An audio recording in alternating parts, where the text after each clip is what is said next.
paper left, which is working from derivative to make the original. We've done a few days now of like given the original, how would you sketch the derivative? Now we're going to go backwards. And so I know we filled in the table from our notes, but we also have, this is just kind of a review. So look at stuff in reverse order, find your x-intercepts first and determine if those are max, min, or level points. Then look at where the graph itself is positive or negative. That will make the original be an increasing or decreasing. And then it's not up here, but I do recommend you consider then the second derivative to make sure everything is looking good for a second derivative. So I have learned from the error in my ways. We're going to start with the easiest one first instead of the hardest one first. So we're going to do this one first. So this is a picture of f prime.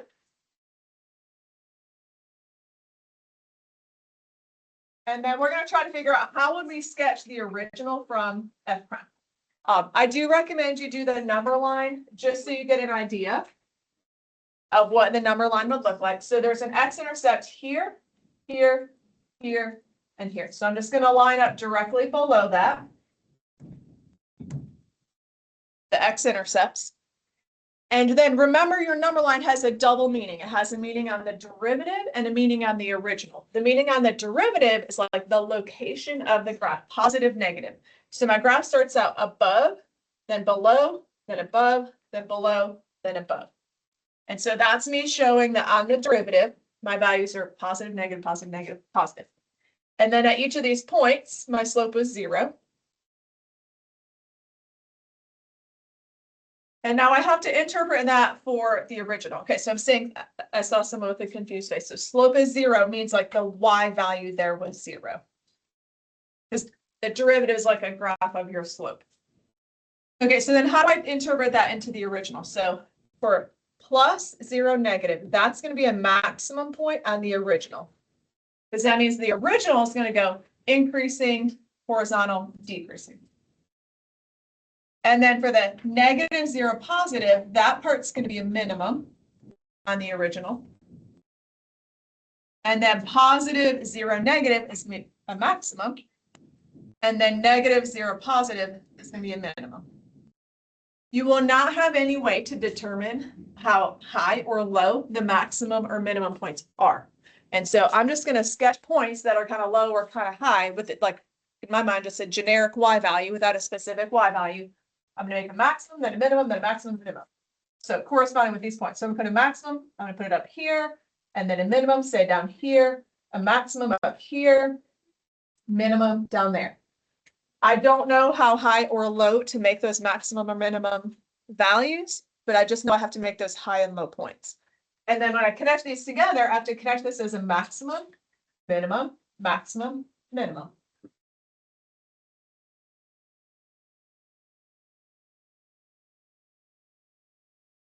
Okay, so you kind of take your number line and you use like the two meanings. You take your positives, negatives. That then translates to increasing, decreasing, increasing, decreasing, increasing. And that's what my graph does as I go along. So that's kind of how I would use the like first derivative information. Your second derivative information, I want you to kind of use as a double check. Okay, so what would we know about the second derivative? If you look at the maximum and minimum points, so the extrema points on the first derivative. So extrema points on the first derivative, I'm going to point this out on our to-do list over here. Extrema points on the first derivative, those should line up with your points of inflection on the original. So that's a way for me to like double check. Okay, so this is a minimum point, an extrema point. Does that line up with a place in my graph where I switched from concave down to concave up? It looks like it does. Concave down, concave up. Okay. Then I look at my next one. This one. Does that line up with a place where my graph went from that concave up to concave down? Okay, good. And then my other one, I don't know what that is doing. Okay, so then this one, now I have a concave down to a concave up. And so that just helps give you like a double check. Your second derivative stuff should just help you confirm that your graph is on track. You can also look at this other, like this step 3. If your first derivative is increasing, your original is concave up. And if your first derivative is decreasing, your original is concave down. So a second thing I can look at is like, okay, so this, my derivative here is decreasing. until I get to here. So my original is going to be concave down until I get to that point of inflection. So that's just another like double check to make sure my graph has the right properties. Then my first derivative is increasing here, and my original is concave up. And then decreasing and concave down. And then increasing and then concave up. And so your second derivative should also just support what you already drew based on your first derivative. Okay, let's try this one. Okay, so draw yourself a number line. Let's identify all of our critical values. So we've got one here, here, and here. So that y value of 0 represents the slope being 0. I'm just going to put my marks on a number line here, here, and here. And then when I look at my derivative on that graph, I'm looking at positive and negative. I want to see, does the location of my graph represent below the axis or above? And it goes below, above, so negative, positive, and then above again, and then below. And then I'm going to interpret what those points are. So negative, 0, positive. This is a minimum point. Ooh, what does positive, 0, positive do? A level point. Good job, you guys. Yeah, level point. Very good. Okay, so it's increasing and then 0 and then increasing will look like a squiggle. And then positive, 0, negative. How about that one? Max. Yeah, good. Okay, so I'm going to have a minimum, a level point, and a maximum. Again, I don't know the y values, but I'm just going to say like, okay, my minimum might maybe down here. Maybe my level point can be here. My maximum point's way over here. So minimum, little squiggle there, and then a maximum. My squiggle might have been a little too much of a squiggle. It's supposed to be horizontal across. Okay, so I had a decreasing graph, increasing graph, leveled off, increasing, decreasing. So downhill, uphill, level off, uphill, downhill.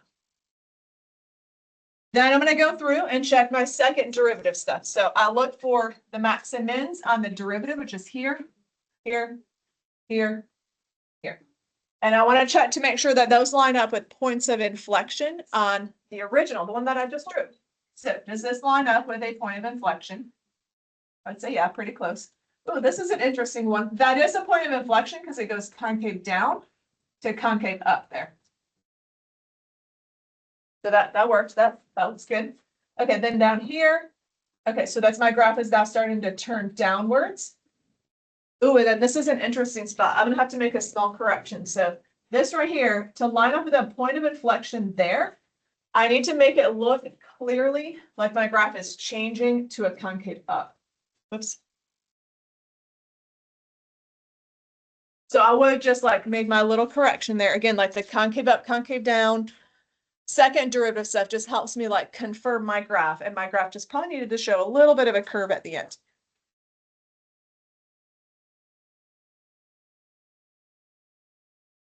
Okay, questions on that one? No? Okay, it is a little confusing to think backwards. Okay, then, all right, here's our challenge one. Okay, so on this one, there's only one critical point, which is right here. So when I do my number line, I get this. Okay, remember from Friday, I had like the donut pointer? It's like the hole in the graph thing. Okay, this only works if you're doing the derivative of the graph. So like whenever I point something there, like, ooh, that's where there's going to be a hole in the graph. That only works when you're moving like downwards, so to speak, when you're graphing the derivative of something. When you're graphing the original, there's not a hole in the graph. So when you're going backwards, there's not a hole in a graph. A sharp point does not make a hole in the graph because it's just probably two different pieces of a graph put together in a piecewise function. Like maybe I have, for example, a quadratic and then it switches off to like a linear there. And it's a piecewise function. And so just because it's pieces, that's why this graph looks like two different pieces, a quadratic first and then a linear there. But this isn't the original. I'm just making up an example. So let's kind of go through this like slowly piece by piece and figure out what this could possibly mean. Okay, so we have say again. You wouldn't have a critical point at That Not a critical point. Good question. So the critical point is where the derivative is undefined or zero, and my derivative does exist there. My derivative is one there. So my derivative is not undefined. My derivative has not. Oh. A derivative can have a sharp point? And that's probably because there is some sort of piecewise function with two pieces of a graph changing over at that point. Would be why that most likely would happen. Okay, does everyone at least, so like ignoring the sharp point for a second, does everyone recognize why this maps out to a minimum on the original? Okay, so like I would at least, okay, let's get the part of the graph that we understand, which would be there's got to be a minimum that corresponds there. So like below to above it is going to correspond with decreasing to increasing. Okay, and then we're like, oh, what do we do with that sharp point? It is not going to turn into a hole in the graph. So here's what I recommend you do instead, is remember that the slope on the original is equal to the y value on the derivative. Okay, why would that help us? Okay, so if I look at the y value on the derivative, so this y value is 5, yes? And y value is 5, and then 4. Shoot. Okay, so 5, and then 4, and then 3, and then 2, and then 1. My slope here is 1. And then it goes back uphill, 2, 3, 4, and 5. So my slope is high values, which corresponds with steeper slopes. And then down to 1, which is like a 45-degree angle. And then back to high value, steeper slopes. So I'm looking at something that's going to be steep and represent like high numbers of slope, and then level off to like 1 and then steep again. Okay, so let me say that again. This would represent n equals 5 is like a steeper slope on the original, because the slope on the original is the y value on the derivative. And if my y value is 5, then I would have a steeper slope on the original. Then here, my slope is 1. That's a flatter slope. Like when I'm saying m equals 1, I'm saying the y, that has like a double meaning, right? The y value on this graph is 1, but the slope on the original is 1. And so here I'm supposed to be representing like a steeper slope, and then a flatter slope, and then a steeper slope. It's like if this point had come, like if this graph actually had done this instead, and you see how it would be a level point?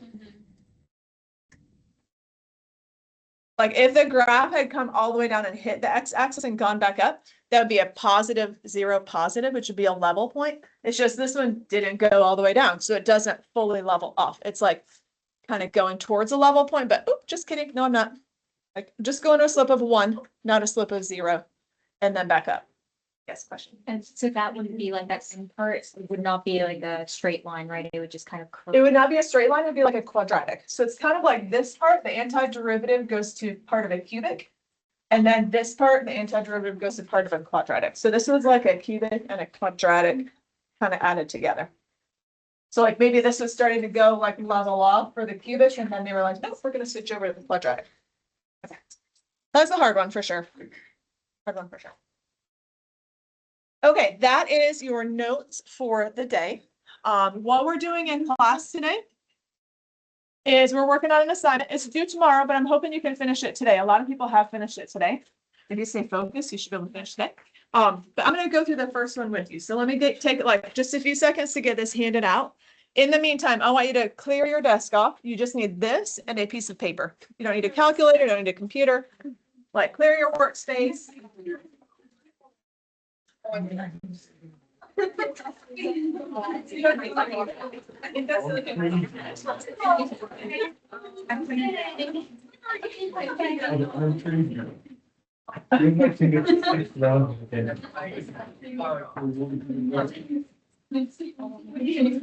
how?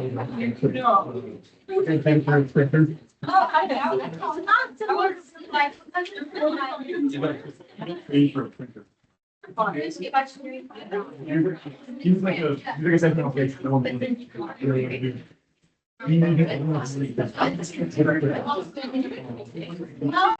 How crazy is it? For me. I mean, you know, come here with city. Like.